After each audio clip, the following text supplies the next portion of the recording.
大家好，我是静。前一阶段我做了这2个脆皮面包，但都是用铸铁锅做的。好多朋友问，如果没有铸铁锅怎么办呢？所以今天我就要做一个没有铸铁锅的免揉脆皮面包。今天我采用低温长时间发酵的方法来发酵，虽然时间长，但是口感好。喜欢快速发酵的朋友，那么参考我之前的最快速免揉脆皮面包的发酵方法。只是最后的烘烤方法参考这个视频就可以了。那我们开始吧。500克面粉倒入大碗中，中筋、高筋都可以。1/2小勺酵母粉，1.5小勺盐。先把酵母和面粉拌匀，然后再把盐和面粉拌在一起。准备好100克烤熟的核桃仁儿。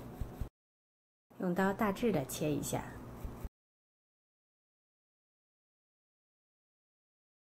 加入到面粉中，再加入60克蔓越莓干，你也可以加葡萄干或者不放，搅拌混合一下，加入400克到420克的常温水。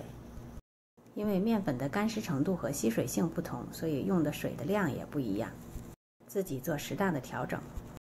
把水和面粉搅拌在一起。没有干粉就可以了。最后是这种比较湿软粘手的状态。加盖，常温状态下放置2到3个小时。2到3个小时后，我们看一下，是这种已经发酵一点点，但是还没有完全发酵的状态。这时候就可以加盖放置冰箱冷藏过夜发酵。大约冷藏12个小时以后，我们看一下状态。已经发酵了一大部分，但是还没有完全发酵好。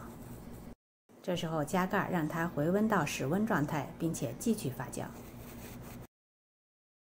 大约又过了2、3个小时以后，我们再看一下状态。体积明显变大到2倍大，并且有完全的蜂窝状态，这就表明已经完全发酵好了。我们给它移至操作板上，如果特别粘手，可以加一些面粉。通过按压的方式来给它排个气，只是简单的2、3次就可以了。然后整理成你想要的形状。准备好一个烤盘，上面放一张烘焙纸，把整理好的面团放上去，上面撒一些干面粉，盖上餐巾布，2发至1.5到2倍大。提前20分钟预热烤箱，预热的时候同时把一个烤盘放在烤箱的底层。预热烤箱450华氏度，230摄氏度，大约1个多小时2发完成了。用一把锋利的刀在表面划一下。烤箱预热好后，先把面包放在烤箱的中层，然后准备1杯水，倒在烤箱底层的烤盘内。这时候你会看到有大量的蒸汽产生。定时30分钟。时间到，出炉了。听一听，表皮非常的脆。我们来切开看看。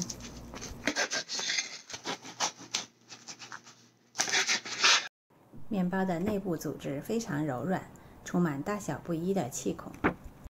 这种面包没有添加剂，所以需要2天之内吃完。如果吃不完的，大家把它切片放凉以后，直接放入保鲜袋，放冰箱冷冻保存，千万不要放冷藏哦。吃的时候提前拿出来，回温，然后在烤箱再继续烤几分钟，就会恢复到脆皮的状态了。今天的视频就到这里了，谢谢您的收看。如果喜欢我的视频，就点击订阅关注我吧。我们下次再见。